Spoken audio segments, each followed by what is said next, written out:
생생경제.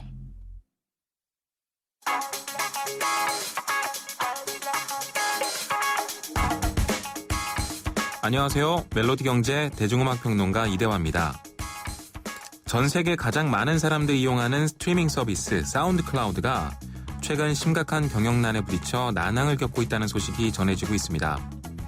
사운드 클라우드는 평범한 대화에서부터 진지한 음악에 이르기까지 소리 형태로 된 것이라면 뭐든 올리고 공유할 수 있는 서비스인데요. 음반을 낼 돈이 없는 신인들은 이곳을 통해서 음악을 발표할 수도 있었고요. DJ들은 논스톱 믹스나 자신만의 리믹스를 올려서 공유하곤 했습니다.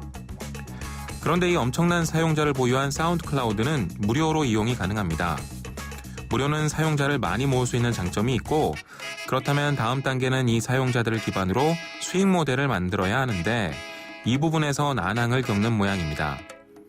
엎친 데 덮친 격으로 최근엔 저작권 문제가 심각하게 대두됐습니다. 저작권을 관리하는 업체들이 이곳에 저작권 위반 사례가 많다면서 강한 소송 움직임을 보였기 때문입니다. 무료로 음악을 올리고 공유할 수 있다 보니까 사용자들이 저작권에 민감한 곡들까지 무더기로 공유했고, 사운드 클라우드는 사실상 이것을 방조했다는 것이 이유입니다. 최근에도 여전히 많은 인터넷 스타트업들이 무료를 내걸고 시작합니다. 하지만 많은 사용자를 모아놓고도 정작 수익 모델을 찾지 못해 금방 없어지는 곳들이 많죠. 세계적인 서비스 사운드 클라우드가 이 정도니까 그 수익 모델이라는 거 정말 만들기 힘든 골칫거리인 것 같습니다. 음악은 셰릴 크로우의 Love is Free 듣겠습니다. 마음 놓고 무료로 줄 수도 있고 받을 수도 있는 게 바로 사랑이라는 노래입니다. One, two, three.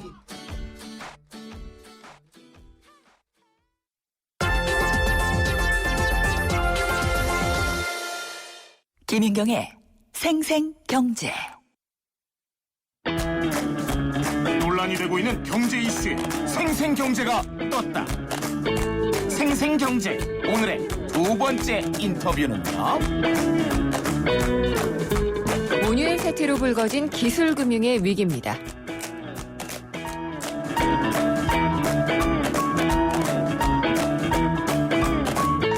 생생경제 3부 함께하고 계십니다. 대단히 우량한 줄 알았더니 부실하기로 대단했던 기업이 바로 모뉴엘이었죠. 갑자기 법정 관리를 신청하면서 비로소 드러나게 됐는데, 이것이 미꾸라지 한 마리가 도랑을 다 흐린다고 하잖아요. 전체적으로 기술력이 우수한 중소 중견 기업들이 대출을 받는데, 기술금융을 받는데 더 어려워지게 하는 게 아니냐라는 좀 우려가 지적이 되고 있습니다. 그리고 은행들은 또 왜 이렇게 부실하게 그 대출을 해줬는지 심사 문제도 도마 위에 오르고 있는데요. 이 문제들 한양대 파이낸스 경영학과의 이상빈 교수님과 함께 알아보도록 하겠습니다. 교수님 안녕하십니까? 네, 안녕하세요. 네. 창조기업으로 평가를 받고 빌 게이츠가 네. 칭찬했다 이런 기업이었는데 돌연 법정 관리를 신청해보고 그러니까 굉장히 부실한 기업으로 드러난 게 모뉴엘이었잖아요. 네, 네. 산업 전반이 그렇지만 금융권에 미치는 영향이 일단 굉장히 클 것 같아요. 그래요. 예. 어느 정도로 지금 알려져 있나요? 그동안에 3조 한 2천억 정도 대출했는데, 네. 지금 아직도 6,786억이 남아있으니까요. 예. 그게 전부 다 손실로 되지 않을까 싶은데, 예. 물론 그 중에 이제 3,860억 원이 담보 대출이거든요. 네. 근데 그 담보도 무역보험공사의 보증을 근거로 했기 때문에, 우리가 무역보험공사가 그 정도는 또 3,800억 원 정도는 손해를 보고, 네. 하니까 거의 남아있는 여신 전체가 네. 다 부실화될 거라고 생각됩니다. 6천 얼마를 뺀 6,786억인데요. 그게 이제 3조 전체 얼마에서 그거 뺀 정도가 다 부실화될 걸로 보고 계시는군요. 3조 2천억을 빌려줬는데 그동안에 네. 대출한 금액 전체가 예. 그중에서 아직도 못 받은 돈이 6,786억이고 예. 그중에서 3,860억이 담보지만 네. 그 담보도 무역보험공사의 담보니 네. 그것도 이제 무역보험공사가 또 책임을 져야 되기 때문에 전체적으로 6,786억 정도가 다 네. 부실화될 거로 생각됩니다. 아니 그러면은 무역보험공사는 네. 어떤 걸 근거로 담보를 일단 잡기는 했는데 그만큼 한도를 많이 심사를 해준 거니까 보증을 선 셈이 됐잖아요. 그걸 믿고 또 은행들은 대출을 해줬는데 어떻게 이렇게 당할 수가 있죠? 그러니까 우리 무역보험공사의 수출 신용 보증 제도라는 거지. 네. 그게 은행이 제출하는 수출 업자 간 뭐 결제 실적 확인서라고 있어요. 네. 그게 이제 수출업자하고 수입업자 간의 이제 그 1년간의 거래 관계 확인서인데 그걸 이제 은행이 저 무무역보험공사에서 제출하면 네. 무역보험공사는 그걸 가지고 이제 보증을 발급하거든요. 예. 그러니까 어떻게 보면 그 보증을 발급하는 기관에서 예. 실제로 그런 수출업자하고 수주입자 간의 거래 관계가 있는지 네. 그걸 확인을 해봐야 되는데 그 확인을 부실하게 한 모니얼이 거군요. 제출한 그 서류만 믿고 하니 네. 그러니까 모니얼이 이제 가짜로 서류를 만들어서 제출했지 않습니까? 네. 그러니까 가짜 서류를 믿고 보증을 해주고 또 은행은 그 보증서를 믿고 또 대출을 해주고 예. 그 어떻게 보면 그게 이제 확인하는 과정. 네. 우리 뭐 경영학에서 가장 그 초보로 이야기하는 것이 우리가 플랜 2C라고 있잖아요. 네. 계획을 세워가지고 실행을 하고 네. 그다음에 실행한 것을 제대로 했는지 우리가 C 점검을 하는 네. 뭐 그런 단계가 우리가 바로 초보적인 단계인데 네. 그런 것을 왜 소홀히 했을까? 네. 그래서 거의 6년 동안에 또 계속되었을까? 그런 것을 보면 참 우리 보통 사람들 생각에서는 좀 안타깝죠. 우리가 네. 왜 그런 것을 못했을까? 뭐 그런 생각이 듭니다. 왜 못했을까에 대한 교수님 생각은 있으실 것 같은데요. 네? 그러니까 왜 못했을까라는 게 이제 무역보험공사의 부실한 심사도 그렇고요. 네. 그다음에 은행권도 그걸 믿고 그냥 해주는 관행 이런 것들은 어떻게 보면은 오랫동안 지속돼 왔기 때문에 가능했던 게 아닐까요? 그래서 저는 이제 금융권에 대해서 이제 항상 제가 이야기를 하는데요. 네. 우리나라 금융인들은 저는 다리만 있고 예. 머리가 없다 이렇게 뭐 표현을 씁니다. 무슨 머리가 말이냐니까요. 없어요. 예. 이 다리로 이제 발로는 네. 영업, 그거는 잘하는데 네. 그 뭐 머리를 쓰는 뭐 위험 관리라든지 네. 또는 우리 뭐 채권 관리라든지 이런데 머리를 쓰는 업무에는 상당히 또 우리가 약한 것 같아요. 네. 그리고 어떻게 보면 또 이 재무제표를 이렇게 우리가 보는데요. 이 재무제표를 보면 이 항목이 있지 않습니까? 네. 항목 간에 상당히 그 연관성이 많이 있어요. 네. 그 예를 들면 뭐 대출이 늘어났으면 좀 매출이 늘어났으면 그에 따라서 이제 현금 흐름도 당연히 좋아져야 되는 거 아니겠어요? 그렇겠죠. 그런데 뭐 매출이 1조로 늘어났는데 현금은 한 뭐 15억밖에 뭐 없다. 없다. 예. 그런 건 상당히 그런 것도 보면 어떻게 머리를 조금만 이렇게 보면은 네. 좀 우리가 판단할 수 있을 것 같은데 예. 뭐 그런 것을 좀 너무 소홀히 하는 것 같아요. 그래서 그렇군요. 앞으로 우리 금융업이 좀 뭐 지금 상당히 많이 위축되기는 있는데요. 네. 앞으로 좀 뭔가 좀 달라져야 되는 네. 우리가 그 패러다임이 좀 바뀌어야 되는 그런 좀 시대가 되지 않았나 이건 또 생각도 하게 되네요. 심한 표현이시긴 했지만 머리가 없다라고 네. 지적을 하셨는데 어쨌거나 올해 들어서 금융권은 바람 잘 일이 없기는 없어요. 네. 그동안의 부실이 다 드러난 것 같은데 이 모뉴엘 같은 경우에 네. 이 무보에서 보증을 서줘서 받은 담보대출 말고요. 네. 기술금융이라는 게 있잖아요. 네, 네. 이 기술금융을 받은 것은 없나요? 근데 우리가 이제 기술금융이라는 것은 네. 뭐 잘 아시다시피 지난 7월 달에 예. 우리 대통령께서 이제 금융의 이제 보신주의를 지적하고 난 다음에 네. 그때부터 이제 우리가 금융위원회에서 이제 기술금융을 들고 나왔잖아요. 네. 그래서 이제 어떻게 보면 역사가 뭐 한 4개월 밖에 안 되는 거니까 네. 그 기술금융하고 이제 모뉴얼 사태하고는 이렇게 직접 연관은 없겠는데 네. 근데 앞으로 이제 우리가 기술금융이라는 것이 어떻게 보면 기술을 담보로 해가지고 이제 돈을 빌려주는 거니까 네. 아무래도 은행 입장에서는 이 무슨 뭐 아까도 방금 말씀을 하셨습니다만은 빌 게이츠가 이제 극찬한 기업도 이런 모양이니 네. 이 기술을 가진 중소기업이 찾아오더라도 아무래도 좀 몸을 사리지 않겠습니까? 예. 그래서 이제 기술금융이 좀 위축되지 않을까 하는 그런 염려가 되네요. 그게 은행연합회에 보면은 기술금융 상황판 이런 게 있더라고요. 네네. 실적이 급격하게 증가하더라고요. 그렇습니다. 아무래도 대통령께서 한마디를 하셔서 네. 보신주의를 타파하고자 그런 게 아닌가 싶은데, 네.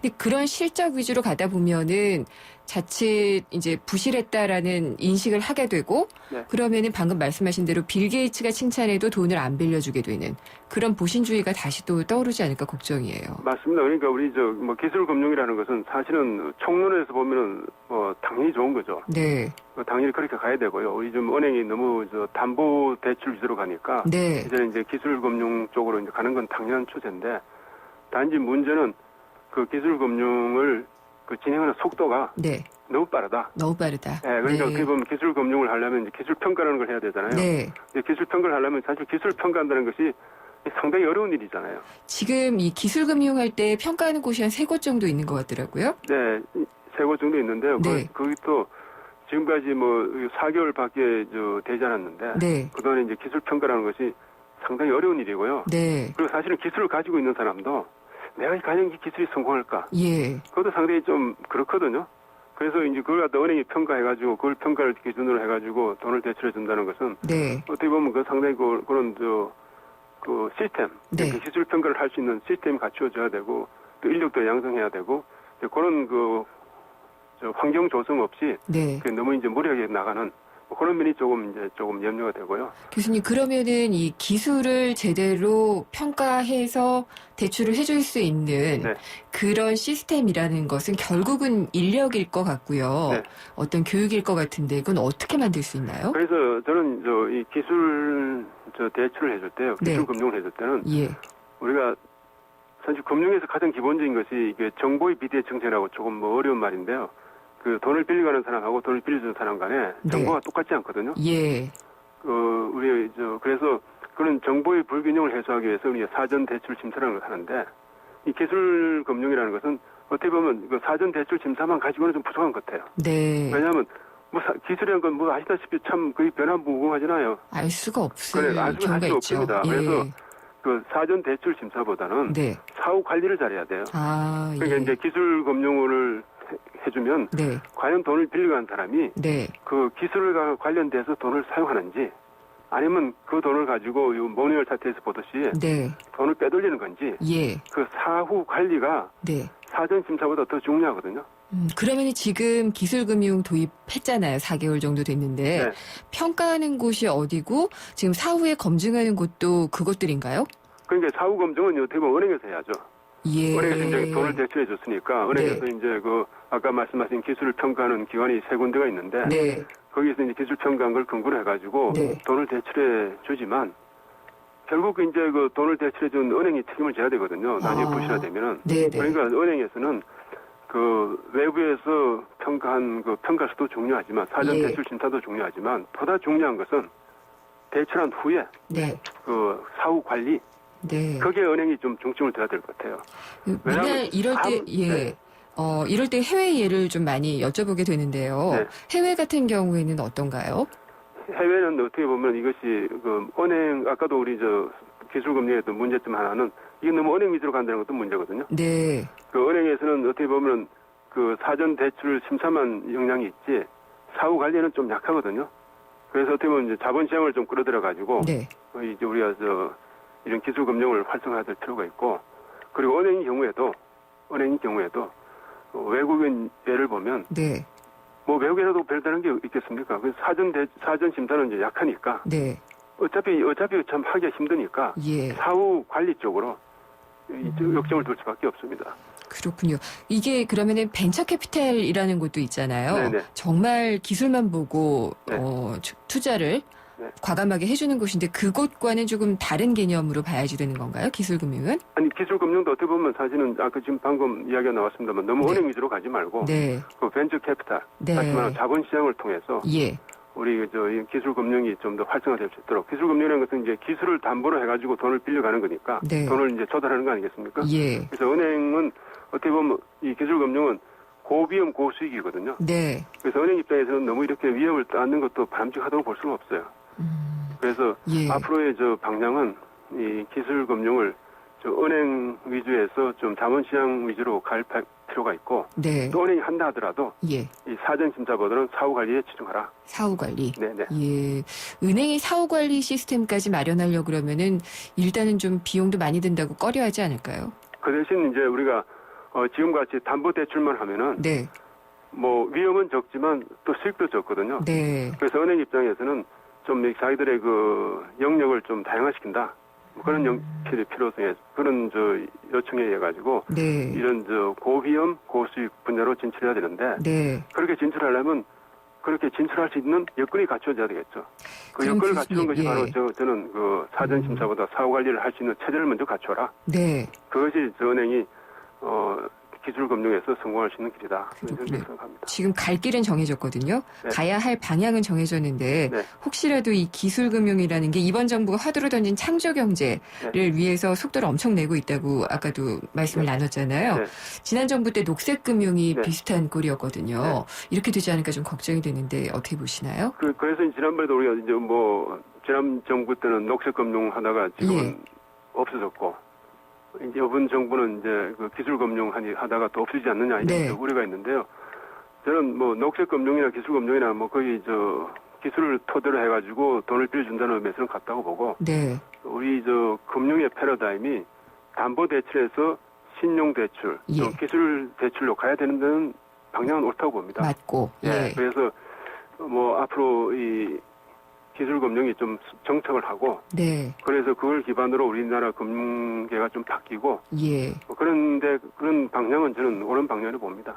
알겠습니다. 사후 검증도 좀 잘하고 사전에도 심사를 좀 잘하고 네. 이런 게 참 중요한 건 원칙인데요. 예, 알겠습니다. 오늘 말씀 잘 들었습니다. 감사합니다. 네, 감사합니다. 한양대 파이낸스 경영학과의 이상빈 교수였습니다.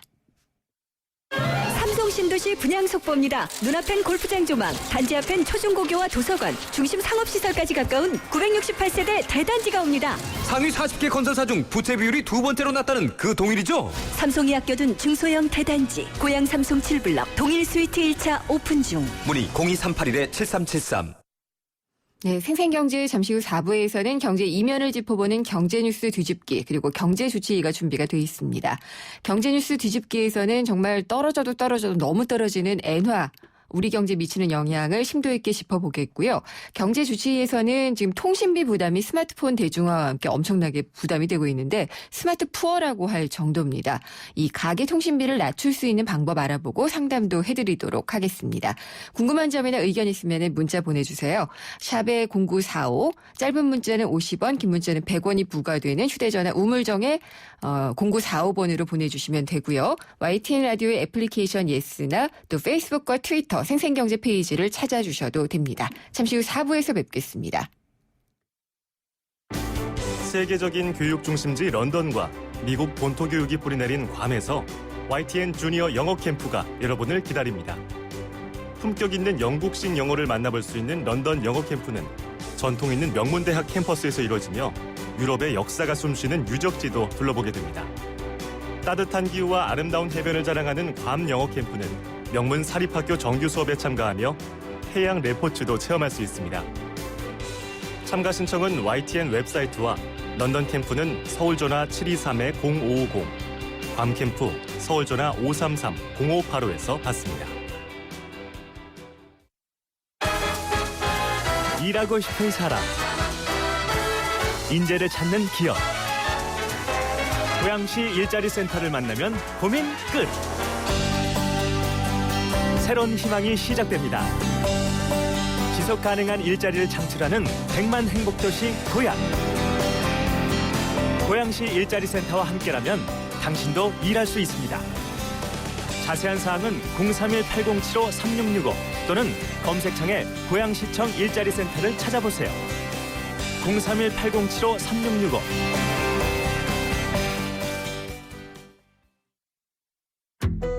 경제를 위한 바른 시각, 본질에 다가가는 심층 분석, 가치를 추구하는 정확한 해석. YTN 라디오 김윤경의 생생경제.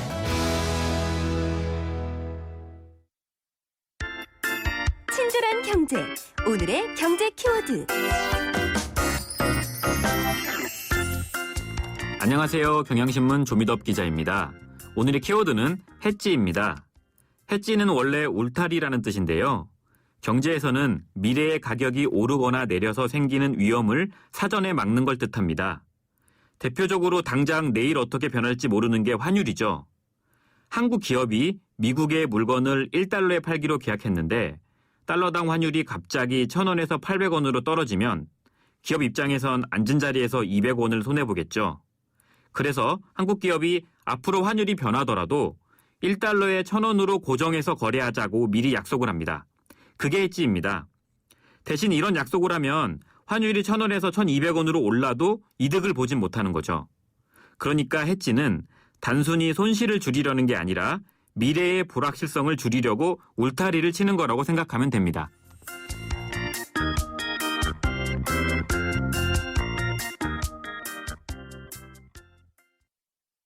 한국타이어가 전하는 겨울 소식. 겨울이 오기 전에 사람은 김장 준비, 동물은 겨울잠 잘 준비하는데 그럼 자동차는? 겨울용 타이어 미리 준비해야죠. 한국타이어 홈페이지에서 예약하시면 선물을 드립니다. 11월 15일까지 드라이빙 이모션 한국타이어. 영희, 이리 와. 아이 참, 집에 가야 해요.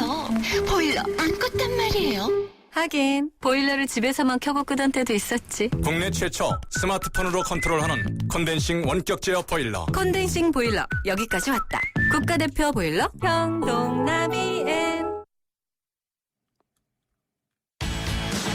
이건 왜? 뉴스에선 볼 수 없었던 뉴스 속 스토리. 경제 뉴스 뒤집기 한파. 세상의 베이스가 되다 포스코 협찬으로 김윤경의 생생경제 4부 시작하겠습니다. 경제 뉴스를 좀 더 넓고 깊게 살펴보는 경제 뉴스 뒤집기 시간입니다. 오늘은 김영익 서강대 경제대학원 교수 연결하겠습니다. 교수님 안녕하십니까? 예, 안녕하십니까? 네. 엔화가 떨어진다. 근데 더 떨어지네요. 예, 오늘도 지금 계속 떨어지고 있죠. 지금 달러 대비, 그러니까 엔화 대비 달러 가치로 얘기를 해야 되죠. 얼마인가요? 오늘 지금 114엔이 넘었거든요. 네. 144엔 이 정도 넘은 것은 2007년 12월 이후 처음입니다. 그렇군요. 엔화가 이렇게 약세로 가다 보니까 원화는 또 엔화에 대해서 상대적으로 강세로 가는 것이죠. 예. 원 대개환율이 950원 밑으로 떨어졌고요. 이것도 6년 2개월 만에 처음 있는 일입니다. 네, 달러도 달러지만 원화 가치가 오르니까 그게 또 걱정인데요. 예. 엔 가치가 떨어지는 이유, 뭐 그동안의 이유랑 비슷한가요? 예, 크게 보면 일본 국내 요인인데요. 네. 일본이 소비자 물가가 2% 될 때까지 돈을 많이 풀겠다 그랬는데 원래 풀겠다는 것보다 더 많이 풀기로 지난주에 약속했지 않습니까? 네. 번환 통화를 연 60에서 70조 늘리기로 했는데 80조까지 늘리겠다 이렇게 이야기를 했고요. 그다음에 일본 연기금이 해외 주식 투자와 채권 투자를 많이 늘리겠다고 발표해버렸어요. 그러면 일본 돈이 해외로 빠져나가는 것이죠. 네. 네, 그래서 엔화가 약세가 되고요. 여기다가 이제 일본 밖의 일로 보면은 지금 미국이 양적완을 종료하고 경제가 회복되니까 미국이 언젠가는 금리를 인상할 거라는 것이죠. 예. 그러면은 미국은 금리 인상하고 통화를 과거보다 덜 풀어야 되고 일본은 돈을 덜 푸니까 일본 돈 가치가 떨어질 수밖에 없는 상황입니다. 네. 근데 일본이 이렇게 하는 이유는 잠깐 언급은 해주셨는데 디플레이션을 피하자 이게 목표기는 하잖아요. 네, 일본이 90년대 중반 이후로 디플레이션에 빠졌거든요. 네. 디플레이션이라는 게 물가가 지속적으로 하락하는 현상인데 물가가 계속 떨어지면 사람들이 소비를 안 해요. 소비를 안 하면은 기업 매출이 줄어들고 기업 매출이 줄어들면 기업은 또 고용을 줄여야 되거든요. 예. 그러게 되면은 또 가계 소득이 줄어들고 소비가 안 되고 물가는 떨어지는 이런 현상이 지속됐는데요. 그래서 일본 정부가 한번 물가를 올려보자. 네. 이런 의미에서 지금 돈을 엄청나게 풀고 있는 것이죠. 근데 이렇게 해도 될지 모르겠는데 이런 생각이 좀 들기도 하고요. 앞으로 그러면은 엔화는 얼마나 더 떨어질 걸로 보시나요? 120엔 때도 조만간 올 것 같은데요. 120엔이요? 왜냐하면은 예. 엔달러 환율을 결정하는 가장 중요한 요소가 일본하고 미국하고 누가 더 돈을 많이 푸느냐 이거거든요. 네. 2008년부터 2012년까지는 미국이 일본보다 돈을 더 많이 풀었어요. 그래서 엔달러 환율이 한때 2012년 77엔까지 올라갔거든요. 엔화 가치가 올라간 것이죠. 네. 근데 그게 114엔 때까지 일본 돈 가치가 떨어졌는데요. 2013년부터는 미국보다도 일본이 돈을 더 많이 풀고 있습니다. 예. 앞으로도 미국은 경기가 회복되니까 금리를 인상해야 되고 일본은 경기가 나쁘니까 돈을 더 풀어야 되기 때문에 일본이 미국보다 돈을 더 풀고 그래서 엔화 약세는 지속될 수밖에 없다는 것입니다. 근데 이제 이렇게 N을 풀면은 뭔가 이제 일본이 의도하는 효과가 나타날지 모르지만 저희는 또 역효과를 받을 수가 있잖아요. 우리 경제에 그렇죠. 주는 부정적인 영향은 어떤 것들이 있을까요? 소위 근린 궁피바 정책이라고 그러는데요. 이웃나라 배 골리기. 예. 예. 일본이 그 엔화 약세를 유도하니까 네. 가장 피해를 보는 나라는 이웃인 우리나라죠. 문제는 우리가 수출 의존도가 굉장히 높은 나라 아닙니까? 네. 일본하고 우리나라 수출 경합도가 0.5가 넘어요. 이거는 우리나라 전체 수출 중 절반 정도가 일본 제품하고 경쟁하는 하는 상품이라는 거거든요. 네. 이거 석유 제품, 반도체 장비, 자동차 최근에 이런 주가가 많이 떨어졌는데요. 이런 것들이 일본하고 수출 경합도가 상당히 높습니다. 네. 그리고 지금 우리나라가 지금 내수 별로 안 좋지 않습니까? 그렇죠. 소비도 안 되고 별로 투자도 안 되는데 엔화 약세로 수출이 안 되면은 사실 내년 경제가 그렇게 밝지 않은 것이죠. 현대경제연구원이 분석한 자료를 보니까요. 올해 원내는 환율이 한 100엔 환율이 990원 정도 되는데 네. 내년에 950원. 지금 현재 그 수준이거든요. 그렇게 그러네요. 되면 예. 내년 수출이 4.2%나 감소한다는 겁니다. 거기서 또 떨어져가지고 엔원 환율이 900원 가면은 수출이 네. 8.8%나 줄어든다는 겁니다. 큰일이네. 우리나라는 수출 중심 국가인데 정말. 예. 그래서 이제 수출주들도 그렇고 N 약세 때문에 정말 초저N이라고 초엔저라고 얘기를 하던데 우리 주식시장도 지금 급락을 하고 있는 것 같아요. 예, 일본 주가는 많이 올랐죠. 그 양적 완화를 늘린다고 그러니까 일본 주가 하루에 5%나 폭등했을 거예요. 네. 그 이후로도 계속 오르고 있지 않습니까? 근데 우리나라 주가는 계속 지금 하락하고 있습니다. 그래서 제가 한번 통계적으로 한번 분석해 봤더니요. 원 100엔 환율이 1% 하락하면은 엔화에 비해서 원화가 상대적으로 1% 가치가 오르면 우리나라 종합주가지수 코스피가 약 0.6% 떨어지거든요. 네. 그러니까 지금 엔화가 약세가고 원화가 강세로 가니까 우리나라 주가가 떨어지고요.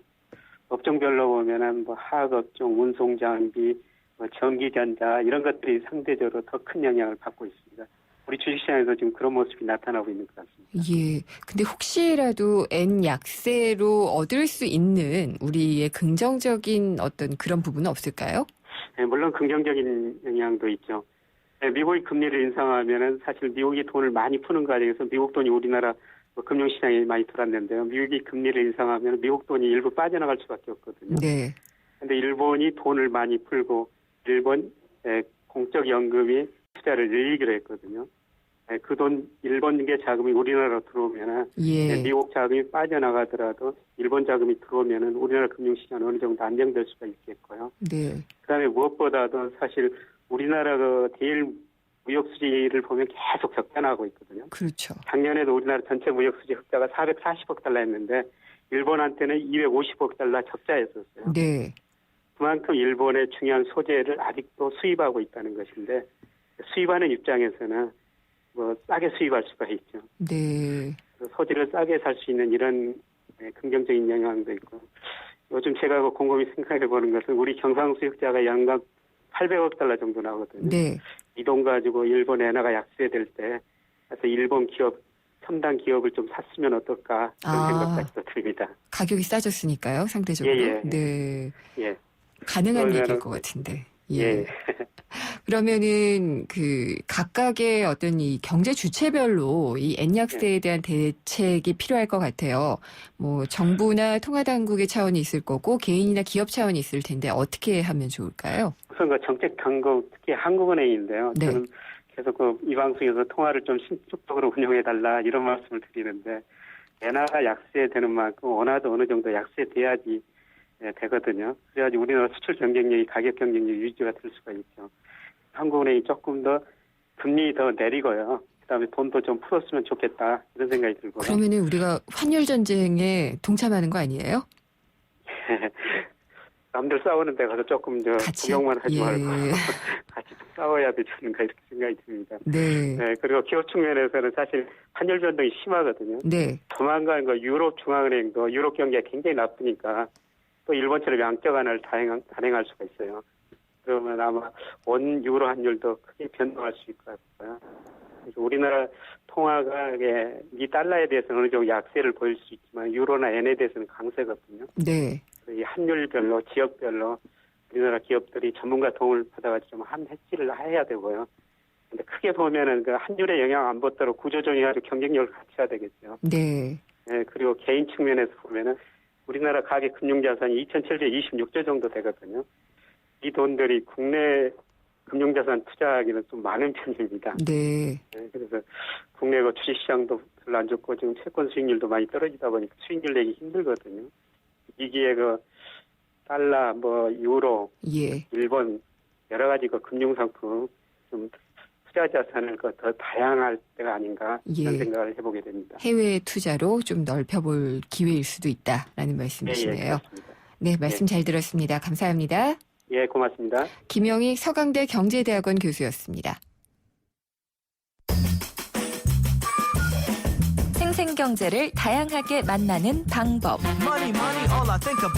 YTN 라디오 앱 예스와 YTN 라디오 웹사이트, 팟캐스트를 통해서 실시간 청취와 다시 듣기가 가능합니다. 언제 어디서나 손쉽게 만날 수 있는 생생경제. 참 좋다.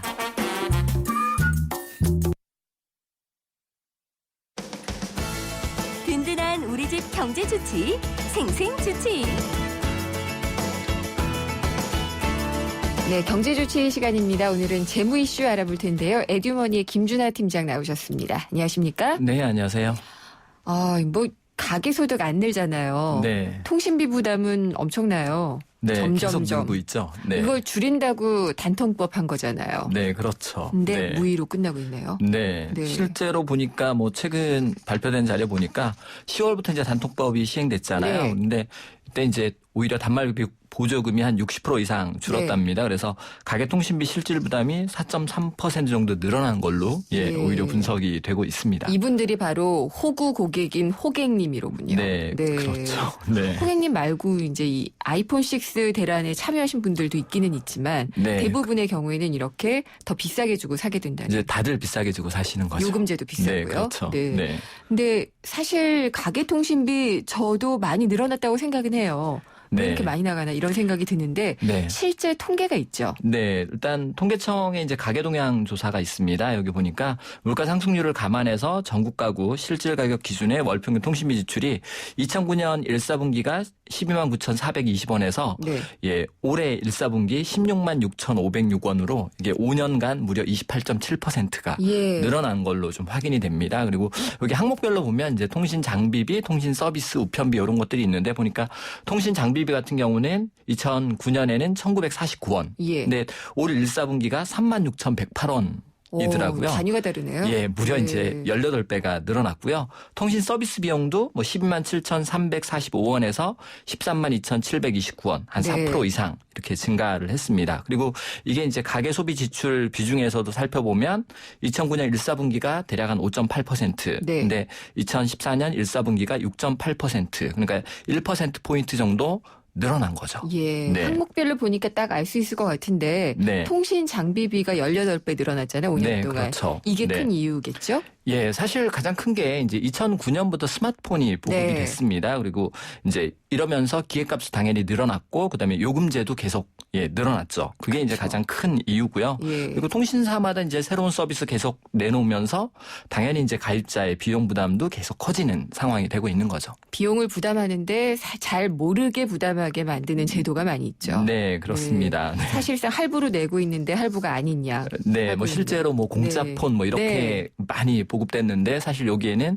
기계값과 네. 할부 비용, 그다음에 부가세 이런 게 다 포함되어 있는 거죠. 그게 네. 끝나면 이제 또 새 기계를 사도록 만들어져 있다는 2년마다 생각이 이제 들기도 하고요. 노예 계약이 되는 거죠, 사실은. 네. 근데 우리나라 통신비 부담이 또 이건 또 OECD에서 상위를 달린다고 하더라고요. 네, 뭐 저희가 상위에 속하는 게 꽤 많죠. 네. 예, 그래서 통신비 부담이 이제 소비 지출 대비 대략 한 7% 수준이라고 아까 말씀을 드렸었는데 OECD 평균이 한 2% 정도고요. 오, 많이 차이 나네요. 예, 그다음에 이제 2013년 OECD에서 발표한 보고서를 보면 2011년 기준으로 해서 뭐 우리나라의 월 평균 가계 통신비 지출이 세계 3위 정도. 네. 예, 1위와 2위는 이제 일본과 미국.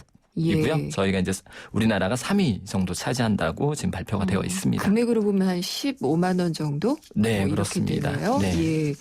스마트 푸어라는 말이 생겼더라고요. 네. 똑똑한데 뭐 가난하다는 얘기인가요? 뭐 일단 뭐 스마트 푸어라고 예. 하면 이제 통신비를 감당 못하는 사람들, 그러니까 예. 스마트폰이나 태블릿, 인터넷 같은 통신기기가 굉장히 많아졌잖아요. 네. 그래서 이것들을 다 유지하기 위해서 막대한 통신 비용이 지출되는 경우를 일컫는 말인데요. 예를 들어서 보면 한 4인 가구, 네. 뭐 평범한 고등학생, 대학생 자녀를 둔 가정에서 휴대폰 3대 정도 유지하려면 대당 한 8만 원씩 해서 24만 원. 네. 그다음에 태블릿이나 그다음에 노트북, 데스크탑 뭐 이런 할부금, 인터넷 통신비로 한 11만 원. 네. 그다음에 인터넷 전화도 있죠. 한 3만 원. 예. 그다음에 TV나 케이블 이런 비용까지 한 2만 원. 이거 다 합치면 거의 40만 원 정도가 되는 거죠. 네. 그리고 더 큰 문제는 이게 늘어났을 때 줄인다고 해서 바로 줄이기 어렵습니다. 아까 말씀드린 대로 대부분 다 2년이나 3년 이렇게 약정이 돼 있기 때문에 위약금이 엄청나죠. 중간에 해지하면 네. 막대한 위약금을 물기 때문에 당장 없애기도 어렵다라는 거죠. 팀장님은 어떠세요? 저는 일단 할부금은 다 지불을 했습니다. 다 일시불로. 미리 다 내고요. 네, 그러셨을 것 같아서 네, 여쭤봤어요. 이제 통신비만 조금 남아 있는데 네. 이것도 이제 더 줄이는 방법들을 좀 찾아보려고 합니다. 또 스마트폰을 안 쓰시는 건 아니겠죠? 예, 스마트폰을 당연히 많이 네. 쓰고 있습니다. 네. 그리고 저 같은 경우도 매년 이렇게 조금씩 증가되는 게 보이더라고요. 그렇군요. 네. 근데 어쨌든 스마트 푸어는 아니실 것 같고 네. 예방하기 위해서는 팀장님을 따라가면 될 것 같거든요. 네. 어떤 방법들이 있을까요? 일단 가장 먼저는 이제 보통 요금제가 있잖아요. 네. 뭐 5, 66, 뭐 67, 네, 뭐 이런. 맞아요. 그러면 이제 그 금액을 통신비라고 생각을 하시거든요. 근데 사실 요거 외에 이제 할부금이나 부가세 이런 것들이 있기 때문에 여기서 1, 2만 원 정도가 더 늘어납니다. 네. 그래서 한 달 실제 들어가는 비용을 반드시 좀 확인을 하셔야 되고요. 두 번째 이제 할인 있다. 이런 경우에는 대부분 이제 약정이 있습니다. 그래서 네. 당장 뭐 얼마 정도로 저렴하다 이거보다는 약정 기간까지의 총 요금을 감안을 하셔야 돼요. 계산을 다 해봐야 되겠죠. 내가 5만 원씩 매달 2년간 지출한다 그러면 2년간 지출하는 총액이 얼마인지 네. 이제 그거 기회비용 감안해서 의사결정을 좀 하셔야 될 거고요. 그다음에 마지막으로 바로바로 유행을 쫓아가는 것보다는 네. 내가 주로 사용하고 있는 기능이 무엇인지 네. 그거에 따라서 뭐 말씀하신 대로 2G나 3G를 충분히 사용할 수도 있고요. 그래서 이렇게 내가 필요한 기능만 있는 제품을 선택하시는 게 좋은 방법입니다. 저도 사실은 이런 거 되게 꼼꼼하게 따지는 편이거든요. 네. 그래도 요금제가 너무 많아가지고 네, 가장 그렇습니다. 싼 걸로 해주세요. 그러면은 뭐 대리점에서도 그렇고 통신사 전화에도 그렇고 그걸로 하시면은 이 그 일정한 부분을 넘어가게 되면은 요금이 훨씬 비싸요. 막 이러면서 약간 좀 협박을 한다고 해야지 되나? 그래서 예. 사용량을 조금 보시고 네. 사용량에 맞춰서 요금제를 바꾸시는 게 네. 훨씬 유리합니다. 요금제를 통신사들이 좀 친절하게 설명해주는 필요도 있는 것 같아요. 이제 사실은 이제 요금제 내용들을 보면 네. 이런 것들도 있습니다. 불필요한 것들도 다 포함을 해서 포함돼서, 예. 내가 반드시 뭐 데이터를 얼마든 쓰려면 어떤 요금제를 써야 되고 네. 그래서 나한테 특화된 상품은 없거든요. 없어요. 네, 예, 없기 맞습니다. 때문에 예. 그 중에서 그러면 내가 가장 중요하다고 생각하는 기능만을 가진 네. 것들을 이용하고 뭐 최근에는 이렇게 데이터 외에 이제 와이파이나 이런 것들을 이용해서 데이터 요금을 절감하는 방안을 네. 좀 찾으시는 것도 방법입니다. 그리고 또 이제 알뜰폰 가입자들이 늘어나고 있다고 하더라고요. 네, 사실 알뜰폰 하면 잘 모르시는 분들이 아직도 있으신데요. 네. 일단 뭐 쉽게 얘기하면 기존 이제 통신 3사의 회선을 임대해서 다시 판매하는, 재판매하는 네. 그 사업자입니다. 그래서 올 10월 말 기준으로 가입자가 한 400만 명 정도가 됐고요. 월 한 20만 명씩 증가한다고 합니다. 많이 늘고 있군요. 예, 우리나라 전체 이동전화 가입자가 대략 한 5,600만 명 정도 되는데 네. 한 7.3% 정도 수준에 해당하고요. 이 중에서 한 84%가 86% 정도가 3G 가입자고요. 예, LTE 가입자도 한 7.5% 네. 정도 됩니다. 그리고 최근에 이제 그 유심 침만을 네. 바꾸는 이제 유심 기변 상품들도 있기 때문에 가입자가 최근에 좀 많이 늘어나고 있습니다. 근데 이 알뜰폰 통신 서비스 자체는 큰 차이가 없고 나머지 네. 부가 서비스들이 좀 차이가 나는 거죠. 네, 뭐 일단 그 통화 품질이라든지 데이터 회선 그다음에 뭐 와이파이 사용 이런 것들은 기존 가입자망을 그대로 이용하기 때문에 네. 큰 차이가 없습니다. 다만 네. 이제 이게 잘 알려져 있지 않고 직접 이 사이트에 가서 가입을 하고 해야 예. 되기 때문에 소비자분들이 언뜻 이제 여러 가지를 파악하기가 조금 어렵고요. 업체들도 한 뭐 10여 개 업체가 있는데 네. 이 업체들끼리 비교하는 것도 조금 어렵기 때문에 네. 뭐 스마트폰에 대해서 잘 알고 있거나 뭐 인터넷 검색이 좀 생활화돼 있는 분들은 이게 찾기가 쉬운데 그렇지 네. 않은 분들은 찾기가 조금 어렵죠. 어떻게 찾으면 좋을까요? 그러면 네. 그래서 뭐 일일이 다 찾아다니는 방법밖에 없는데 그래서 이제 최근에 이것들을 이제 통합해서 네. 뭐 일명 알뜰폰 허브 사이트라는 걸 지금 만든다고 합니다. 그래요? 그래서 예. 뭐 내년 초 정도에 뭐 정식 서비스를 좀 이용한다고 하는데요. 네. 여기 안에는 이제 알뜰폰 간의 비교, 가입자 선택 이런 것들이 다 들어 있으니까 네. 요걸 좀 활용하셔도 될 것 같고요. 그다음에 최근에 이제 뭐 우체국에서 오프라인에서 가입하는 상품들도 있고요. 그렇죠. 또 한 가지는 이제 알뜰폰 가입자는 굉장히 늘어났는데 상대적으로 이제 소비자 보호나 이런 것들 좀 취약할 수 있기 때문에 그래서 미래창조과학부하고 관련 업체가 함께 이제 이용자 보호 가이드라인을 지금 만들고 있답니다. 그래서 빠르면 이제 이달 중에 관련 내용을 좀 발표한다고 합니다. 그래서 뭐 소비자 보호 면에서라든지 그다음에 뭐 서비스 이용 면에서도 상당 부분 발전이 좀 있을 것 같습니다. 가입도 조금 손쉬워질 것 같고요. 네, 가입도 조금 쉬워지고요. 예, 알겠습니다. 통신비 부담 우리나라 뭐 OECD 최상이라고 하는데 줄일 수 있는 방법이 있다면 줄이는 게 좋겠죠. 네, 맞습니다. 네, 말씀 잘 들었습니다. 김준하 에듀머니 팀장이었습니다. 네, 감사합니다. 국민 여러분, 드디어 전국 8만여 공인중개사가 운영하는 부동산 사이트가 등장했다는 속보입니다. 이름하여 K렌. 정부가 지정하여 신뢰할 수 있는 K렌은 전국 부동산 알짜 매물만 등록되어 있다고 합니다. 지금 바로 접속하세요. KREN, 한국공인중개사협회 K렌. 100년의 편지 써보셨나요? 지금의 마음을 영상이나 음성 편지로 보내주시면 정해주신 미래의 날짜에 전해드리겠습니다. 10년이 걸리든 20년이 걸리든 꼭 전해드리겠습니다. 변치 않는 마음을 전하는 SK텔레콤 100년의 편지. 지금 티스토어에서 다운받으세요. 네, 생생경제 준비한 순서는 여기까지입니다. 속보 전해드리겠습니다. 지금 고 신해철씨 유족 기자회견이 안성 유토피아 추모관 2층 강당에서 진행이 되고 있습니다. 먼저 김영렬 유족 대표가 지난 3일 국과수에서 부검을 실시를 했지만 아직까지 상반된 주장이 엇갈리고 있는 것이 안타깝다. 이에 유가족과 소속사 측은 기자회견을 통해서 고인의 사망 경과에 대해 입장을 전하고자 한다라고 밝혔습니다. 그리고 또 수술을 집도했던 S병원장은 지금이라도 진실을 명확히 밝혀주기를 바란다고 얘기를 했습니다. 또한 의료 사고에 대해서 향후에 제도적인 보완을 통해서 문제점이 개선되기를 바란다고 얘기를 했고요.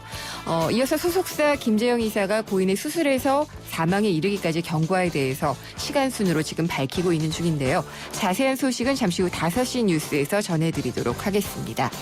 생생경제는 여기서 마치도록 하겠습니다. 홈페이지와 또 스마트폰 애플리케이션, 팟캐스트를 통해서 다시 들어보실 수가 있고요. 인터뷰 내용은 전문으로도 확인하실 수가 있습니다. 또 페이스북과 트위터 친구가 되어주시면 좋은데요.